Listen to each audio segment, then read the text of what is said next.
Have you heard of destiny swapping? Have you researched destiny swapping? Has destiny swapping happened to you? Destiny swapping is essentially somebody mimicking your energetic signature and somebody pretending to be you, and oftentimes it is connected to narcissistic people entering your life. They're trying to dim your light, they're trying to portray themselves as you, because narcissists like to steal other people's features, skills, qualities, and then they go out into the world and they create these smear campaigns and stories that you are the villain, and they say everything that they feel about themselves, but they place it onto you as a judgment, and that can go on for years. Essentially, people have this hostility towards you because the narcissist has fed them lies about you, when in reality they were that awful person. They just thought that you would never awaken to the fact that that's been happening, pack your bags and leave without even trying to defend your name, because you know the truth. And soon enough, people around this person will see the truth as well. That's one way of destiny swapping. A different way of destiny swapping is something that happens on a spiritual level that you don't even know about this until you are awakened, until there is a divine intervention in your life and you just start to remember things overnight, which is what happened to me last year.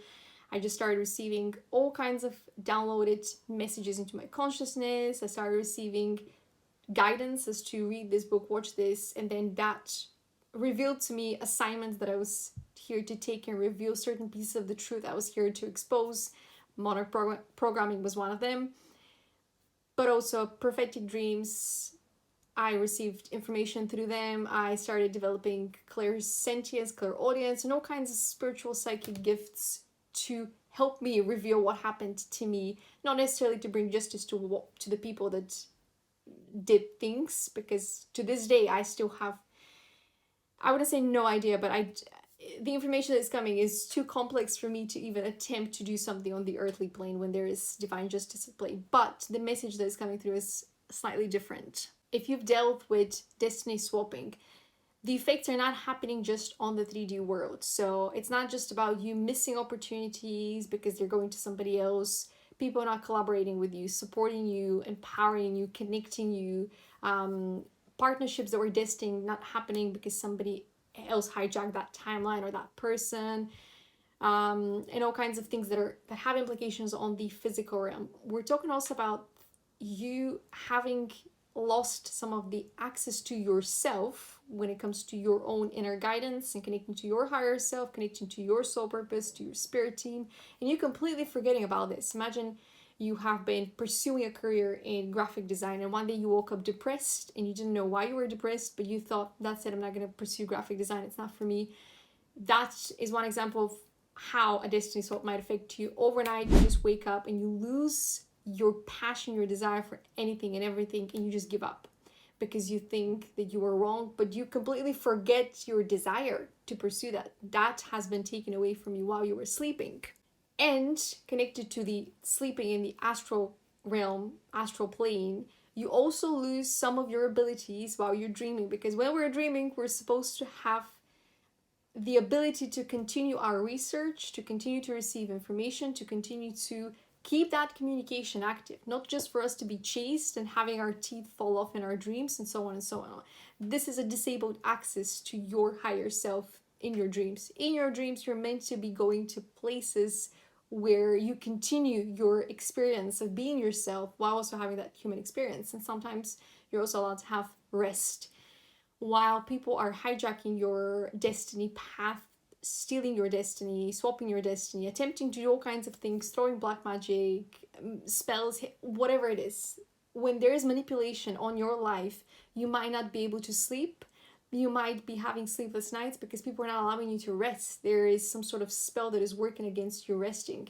Or there are certain battles that are happening in the spiritual realm that are preventing you from resting. So there are all kinds of implications that are not on the physical realm, but they have implications in the long term, because you lose your energy, you lose your appetite, you lose your habits, go out of whack, your routine, and you kind of lose your way to yourself. You get this, you're not grounded, you lose your ability to imagine because you're connected to that level of survival, because quite literally your whole physical reality over time gets impacted through that. So yeah, destiny swapping does not just relate to your career, your relationships, it also relates to something being stolen from you, which is like Imagine 30% of you was stolen from you. And sure, 70% is great. You can still operate at 70%. A lot of the humans on Earth right now, they use what, 4% of our brain, when we have so much more potential to unlock, develop, and rely on. But when 30% of you is hijacked and you're here on a big calling, you're here to lead, to create, to inspire, those 30% are crucial, because if you're meant to be here to inspire and educate and innovate, those 30% is probably where you're going to find those out of this world skills, abilities, information, and breaking news comes to mind. I don't know why. If you suspect that some manipulation has been done to your life, or if you're suspecting that somebody is, messing with your finances, with your relationships, there is no other way but to look within and ask for that guidance, ask for that help, and ask for that support. I found that I lost my connection to myself and source a few years ago. And I remember I just stopped. I was on a walk outside during the pandemic, and I stopped and I turned to the universe, up to the skies, and I said, guide me. Show me the way back to myself. Show me the way back to these ideas that I used to channel all the time. Show me the way, because this is not me. This is me walking in this darkness, but there is nothing and no one, and something is wrong. So guide me back to the place where I need to be, to the person that I need to be, because this is not right. And it took 3 years of continuous daily self-growth, of continuous learning books and watching content and attending events and attending workshops. And essentially, if you are already this advanced being and somebody has swapped destinies with you, you already have access to that information that is in those books, that is in those movies, events, and so on. And that is the disadvantage. When people swap destinies with you, they take that library of knowledge that is within you, that you have access to. They block you out of your own consciousness.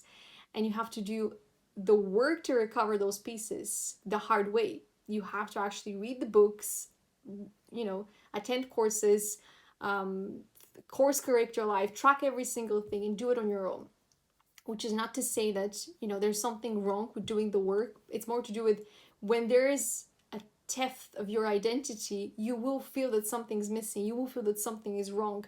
And the only way to course correct that is to ask for that guidance from above, around you, whatever it is. It's not going to be visible. You're asking for help from your higher self, from your spirit team, from God, from the universe, from source, whatever you believe in. But that help will be given to you. Because in moments when destiny swaps have happened and people have gone against you, that support that you're receiving from above will always be there, as long as you ask for it, as long as you trust it. And interestingly enough, sometimes you might have spirit team that goes against you. Sometimes it might happen. That was one of the guidances that I got somewhere around 2 years ago, more likely, when it was like a message that my spirit team has shifted a little bit, because there was an energy that did not want to let me go, in the sense of there was an attachment that happened on a spiritual level that was preventing me from advancing forward with what I was supposed to do here, because it was like a past life connection that I don't know, whatever you believe in. I mean, when something's not right in your life, you're gonna know that it's not right. And every single day you get to do an internal check-in and figure out, does this feel right? And if it doesn't feel right, you gotta keep course correcting, you gotta keep asking, you gotta keep connecting, because destiny swaps are nasty things. They're complex things. They're I forgot the word, but pre-intimidated. That's not the word. It takes a lot of planning for somebody to attempt to steal somebody's destiny. And when they pull it off, especially on somebody who is appointed on a mission, there are so many complications that will happen, especially once you start awakening to the truth, to the fact that something's not right. And you're going to start feeling those energies that once had you subdued, try to pull you back to sleep, which is impossible. Once you've been awakened by the divine powers, nothing can put you back to sleep. But you will experience a lot of turbulence, because these are energies that don't want to give up. They don't want to admit defeat. They don't want to admit that they pretty much fucked up, because first of all, destiny swap should not be happening. But second of all, when you destiny swap with somebody who's here to deliver important messages and do important work for the divine, there are consequences, big consequences.